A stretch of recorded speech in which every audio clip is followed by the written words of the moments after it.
नमस्कार। आज बात करते हैं भारत के इंश्योरेंस कानूनों में हो रहे एक बहुत बड़े बदलाव की। नया सबका बीमा सबकी रक्षा बिल। ये एक ऐसा कदम है जिसके बारे में कहा जा रहा है कि ये पूरे सेक्टर का चेहरा ही बदल सकता है। तो सवाल ये उठता है कि क्या ये वाकई वो गेम चेंजर है जिसकी सब उम्मीद कर रहे थे। देखिए, इस बिल का मकसद तो बहुत अच्छा था, आधुनिकीकरण करना, इंश्योरेंस की पहुंच बढ़ाना। लेकिन जो फाइनल ड्राफ्ट सामने आया है ना, वो कह सकते हैं कि एक मिक्स्ड बैग है। कुछ बहुत अच्छी चीजें हैं तो कुछ बड़ी उम्मीदें अधूरी रह गई। चलिए सबसे पहले बात करते हैं अच्छी चीजों की। आखिर इस बड़े कानूनी बदलाव में क्या क्या मिला है। जो सबसे बड़ी हेडलाइन बनी वो है फॉरेन डायरेक्ट इन्वेस्टमेंट यानी एफडीआई को लेकर। पहले जो लिमिट 74% पर अटकी हुई थी उसे अब सीधा 100% कर दिया गया है। मतलब अब विदेशी कंपनियां भारत के इंश्योरेंस सेक्टर में पूरी तरह से निवेश कर सकती हैं। ये एक बहुत बड़ा कदम है। और देखिए, इंडस्ट्री के जो बड़े नाम हैं वो भी इसे लेकर काफी पॉजिटिव हैं। उनका मानना है कि ये कदम दुनिया को एक मजबूत सिग्नल देता है कि भारत का इंश्योरेंस मार्केट अब मैच्योर हो गया है और ग्लोबल कैपिटल के लिए पूरी तरह से तैयार है।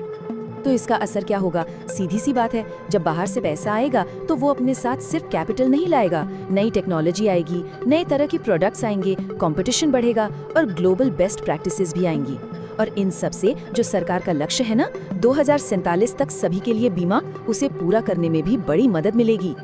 लेकिन कहानी सिर्फ एफडीआई पे खत्म नहीं होती।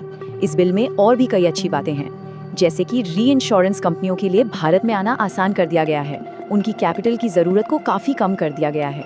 जो रेगुलेटर है IRDAI, उसे और ज़्यादा पावर दी गई है। और तो और देश की सबसे बड़ी बीमा कंपनी LIC को भी अब काम करने की ज़्यादा आज़ादी मिलेगी। तो ये तो थी वो बातें जो बिल में शामिल हैं। लेकिन अब कहानी का दूसरा पहलू देखते हैं। वो क्या है जो इस बिल में नहीं है, जिसकी उम्मीदें थीं पर वो पूरी नहीं हुई। और इसमें जो सबसे बड़ी चीज़ मिसिंग है वो है कंपोजिट लाइसेंस। अब ये क्या है? आसान भाषा में समझें तो ये एक ऐसा लाइसेंस होता जो एक ही कंपनी को लाइफ और नॉन लाइफ यानी हेल्थ, मोटर, ये सब बीमा एक साथ बेचने की इजाज़त देता। सोचिए, एक ही फाइनेंशियल सुपरमार्केट जैसा, जहां सब कुछ एक ही जगह मिल जाए। लेकिन ऐसा नहीं हुआ।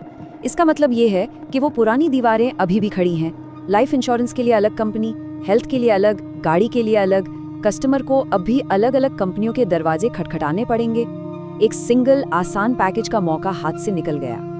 एक और बड़ी उम्मीद थी जो पूरी नहीं हुई, वो जुड़ी है इस नंबर से, 100 करोड़ रुपए। ये वो मिनिमम कैपिटल है जो भारत में एक इंश्योरेंस कंपनी शुरू करने के लिए चाहिए। इंडस्ट्री की मांग थी कि इसे कम किया जाए, लेकिन ऐसा नहीं किया गया। अब सवाल उठता है कि ये 100 करोड़ की रकम इतनी जरूरी क्यों है? देखिए, ये बहुत बड़ी रकम है और कई नई कंपनियों के लिए एक बड़ी रुकावट है। अगर इसे कम किया जाता तो शायद छोटे रीजनल प्लेयर्स या फिर सिर्फ ग्रामीण बाजारों पर फोकस करने वाली कंपनियां मार्केट में आ पाती।